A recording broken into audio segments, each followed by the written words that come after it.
Imagine standing at the edge of a vast, sun-drenched field.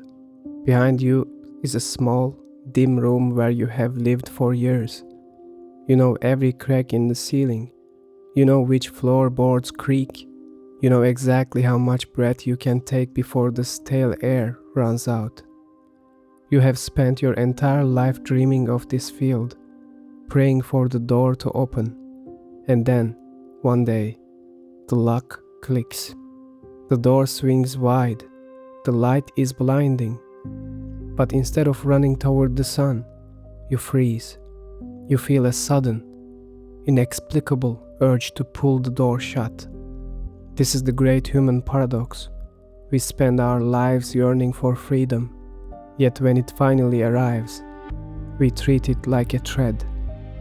Safety feels like a familiar cage when we finally stand before the open door of our deepest desires. We find ourselves paralyzed not by our failures, but by the terrifying proximity of our success.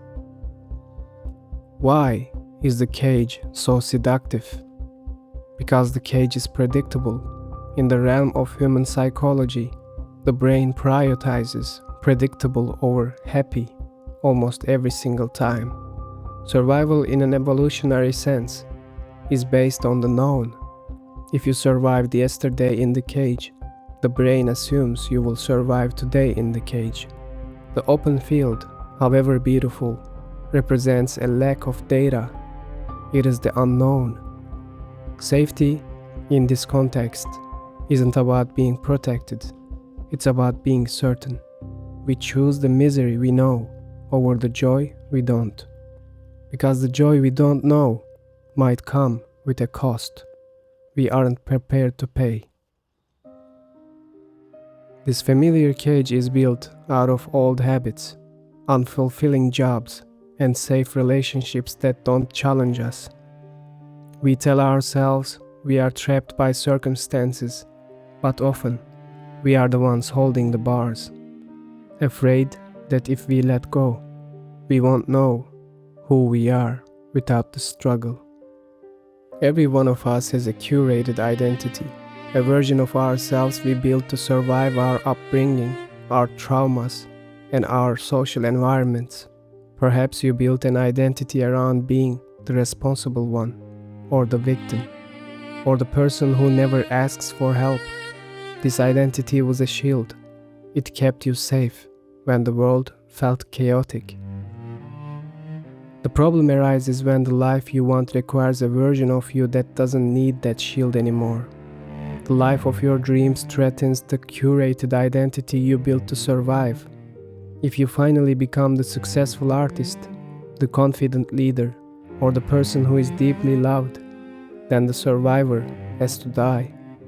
To the ego, this feels like an actual death. We sabotage our progress because our subconscious is trying to protect the old version of us from being erased. We aren't afraid of the new life. We are afraid of the funeral we have to hold for the old one. Self-sabotage is the ego's emergency brake.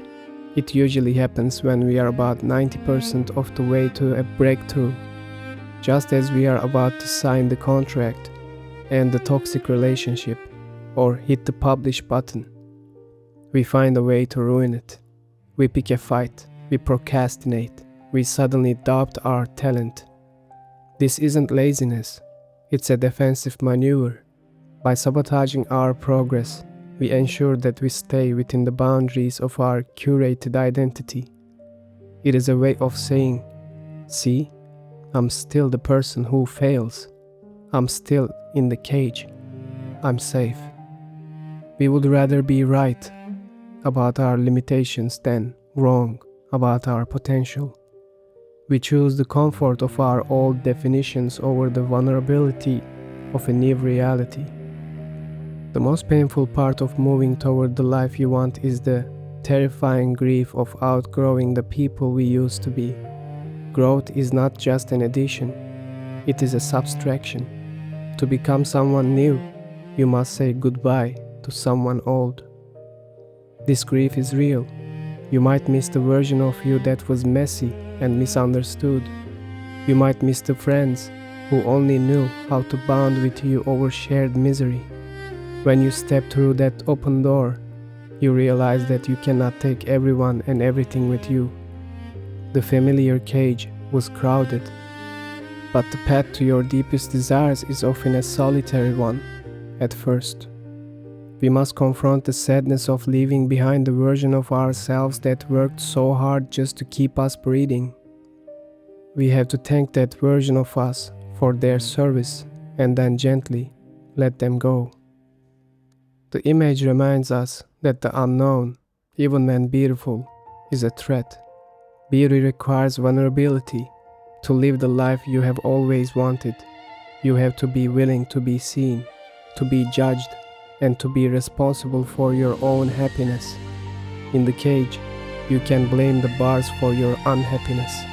In the open field, your joy is your own responsibility.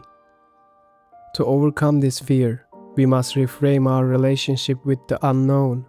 Instead of seeing it as a void that will swallow us, we must see it as the only place where growth is possible. We must become comfortable with the grief of change. We must realize that the curated identity was a temporary shelter, not a permanent home. The door is open. It has been open for some time. The fear you feel is not a sign that you are going the wrong way. It is a sign that you are approaching the boundary of who you used to be. You do not need to be fearless to step through. You only need to be willing to mourn. You must be willing to let the survivor rest so that the liver can begin. Confront the grief. Acknowledge the cage for what it was, a place that kept you alive until you were ready to truly live. Then, take the step. The unknown is waiting, and while it is terrifying, it is the only place where you will finally find the person you were always meant to be.